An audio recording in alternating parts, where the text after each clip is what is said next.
咁啊，一般人買 house 咧就最驚咧就係3樣嘢。第一咧就係驚維修費好貴，第二咧就係驚個供樓壓力好大，第三咧就係驚個治安環境好差。咁啊，今日嚟到咧就係 Coquitlam 呢一間 house 咧，正咧就係解決咗咧你所有嘅問題啦。今日我介紹呢一間係 Coquitlam 嘅獨立 house， 因為無論係屋頂啦、暖氣爐啦，同埋個熱水缸咧，都全部已經係近期換晒噶啦。今日如果你買入呢一間屋咧，呢幾年咧你都唔使再擔心一筆好貴嘅維修費。basement 啦，全新裝修，未住過嘅，租金咧就直接幫你供樓，咁啊減低咗你嘅負擔啦。仲有就係呢一區嘅治安啦，都係比較好嘅，因為咧佢咧就係一個掘頭巷嘅位置啦，基本上咧就淨係得個鄰居出入嘅啫，就相對嚟講咧比較安全，環境咧都係比較寧靜嘅。咁啊，講到呢一區啦，雖然咧就比較寧靜，但唔代表咧你嘅生活咧係唔方便喎，因為咧你開車咧就已經可以去到 Cox Meridian 啦，又或者去 Coquitlam Centre 咧，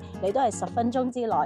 咁啊，對於一啲想買 house 啦，但係又想俾小朋友多啲活動空間嘅話咧，咁又唔想放棄一個好優質嘅教育環境，咁呢一個平衡咧就非常之好啦。